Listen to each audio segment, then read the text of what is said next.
नमस्कार, मेरा नाम कुलदीप शुक्ला और आप देख रहे हैं दत्ता क्लासेस। दोस्तों, हम प्रतिशत की बात कर रहे थे।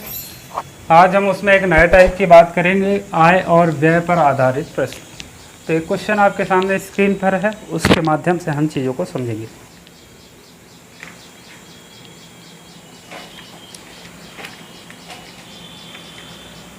तो इसमें कह रहा है, श्रीमान कपूर अपनी कुल आय का 20% मकान के किराए के रूप में खर्च करते हैं और शेष का 70% घरेलू चीज़ों पर खर्च करते हैं।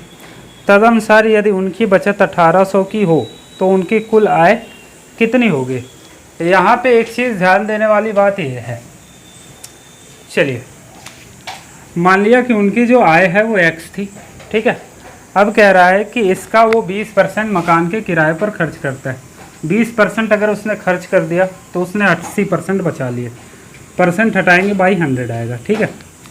अब एक चीज़ यहाँ पे नोट करना, ध्यान देना कि इसमें कह रहा है कि शेष का 70% घरेलू चीज़ों पर खर्च करता है।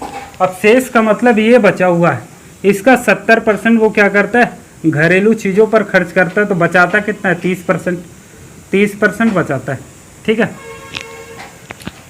और ये टोटल बचत होती कितनी है उसकी, 1800 की हो जाती है। यहाँ पे शेष वाले में ध्यान देना, अगर शेष कह रहा है आपसे, ठीक है, तो पहले हम 80% लेंगे, फिर 30% लेंगे।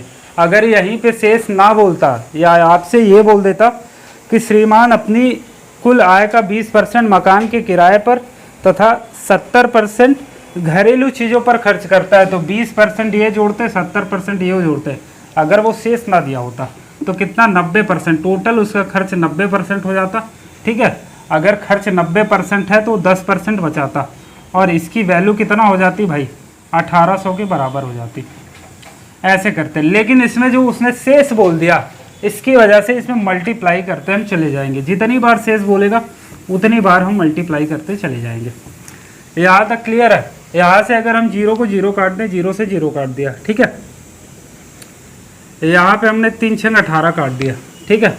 और यहाँ पे 4 2 8 और 4 25 100, ठीक है। और 2 3 6 भी काट दिया, तो बच कितना गया, x इज इक्वल टू 300 इधर बचा है ये और 25 इधर, 25 3 75, 7500 उसकी मासिक आय हो गई, उसकी आय हो गई। बताओ इसमें कोई दिक्कत है, बताओ इसमें कोई समस्या है, दिक्कत है? तो चलिए थोड़ा सा आगे बढ़ते हैं।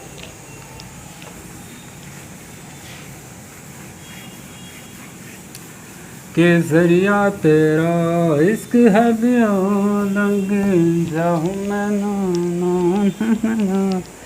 चलिए अगला क्वेश्चन। एक आदमी अपनी आय का 24% मकान के किराए पर तथा 62% अपने परिवार पर व्यय करता है। अब देखो दोस्तों, इसमें शेष नहीं लिखा हुआ है कहीं। अब शेष नहीं लिखा है, इसका मतलब क्या हुआ कि हमको दोनों को ऐड कर देना। एक आदमी अपनी आय का 24% मकान के किराए पर खर्च करता है, 24% मकान के किराए पर खर्च करता है।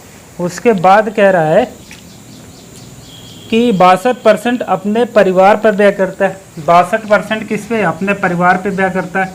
शेष नहीं लिखा हुआ तो इसको ऐड कर लेंगे, तो कितना हो गया, 4 2 6 6 2 8, मतलब 86% वो खर्च करता है, 86% वो खर्च करता है। फिर कहता है शेष आय की बचत करता है। यदि उसकी बचत 6300 हो तो उसकी कुल आय कितनी होगी। भाई ये बताओ, हम मान के चलते हैं उसकी कुल आय x थी। अब उस x में वो 86% खर्च करता है तो कितना बचाता होगा बताओ, 14% बचाता होगा, ठीक है। परसेंटेज यहाँ से हटाएंगे, बाई 100 आएगा। और टोटल बचत है कितनी उसकी, टोटल बचत उसकी 6300 है, 6300, ठीक है। तो ये बताओ, 2 सते 14 हो गया, ठीक है, और 2 50 100 हो गया, 7 9 63 हो गया। तो आया कितना, x इज इक्वल टू 50 का उधर 900 के साथ मल्टीप्लाई करेंगे, आएगा कितना, 9 5 45, 45 डबल 7 000, मतलब आएगा 45,000 रुपये, ठीक है।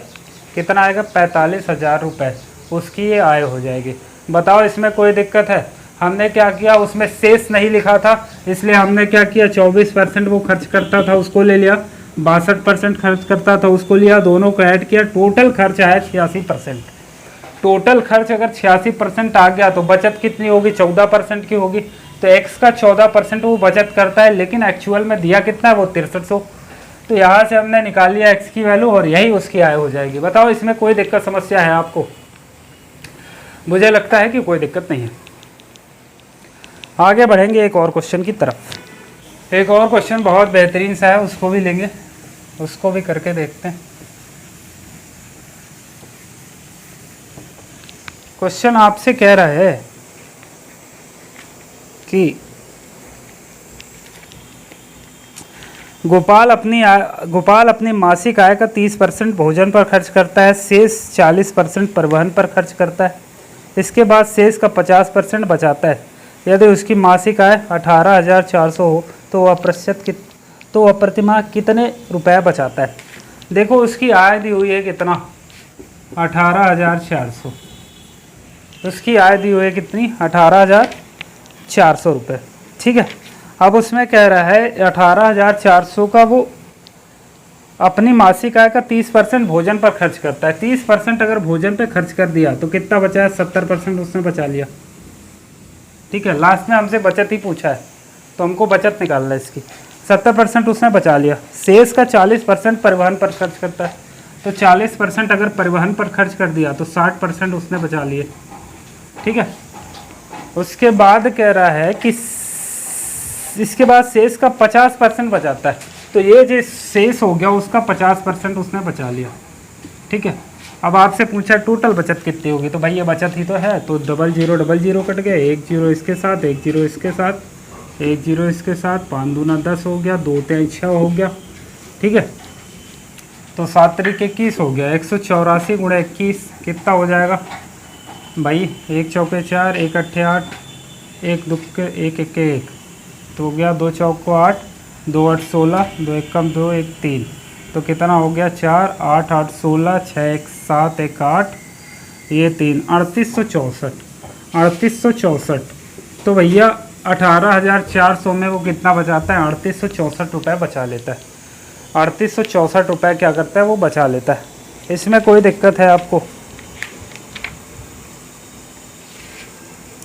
3864 से उसकी बचत हो जाती है। एक और क्वेश्चन लेंगे बहुत ही बेहतरीन सा। कह रहा नारायण अपनी मासिक वेतन का 30% शिक्षा पर व्यय करता है, शेष का 50% वह भोजन पर तथा परिवर्तन पर व्यय करता है, इसके बाद शेष में से 1,000 मकान का किराया देता है। अंत में उसके पास 1,800 बचते हैं। नारायण का मासिक वेतन ज्ञात कीजिए। मासिक वेतन इसका कितना होगा वो ज्ञात करना है।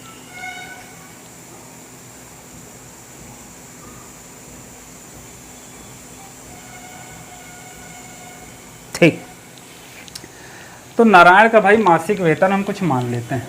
हमने कहा कि भैया नारायण का जो वार्षिक मासिक वेतन है वो x है। नारायण का मासिक वेतन कितना x है। अब ये बताओ, कह रहा है कि वो अपनी मासिक वेतन का 30% शिक्षा पर व्यय करता है, तो बचाता कितना, 70% वो बचा लेता है।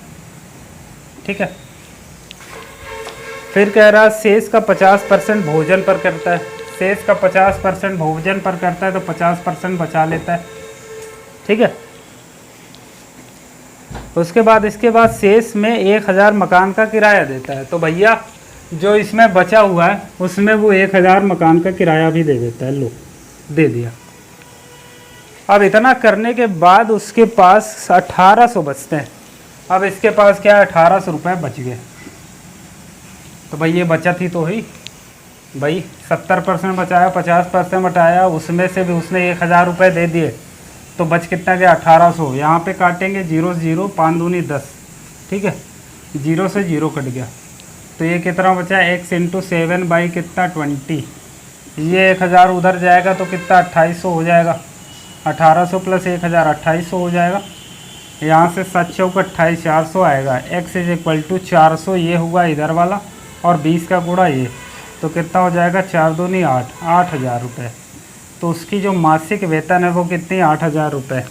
इसमें बताओ किसी को कोई परेशानी दिक्कत है, किसी को किसी प्रकार की कोई भी दिक्कत है तो वो बता सकता है। कहीं भी अगर आपको डाउट लग रहा हो, आपको समझ में नहीं आ रहा हो, तो मेरा नंबर है 77 52 86 85 99 77 52 86 85 99।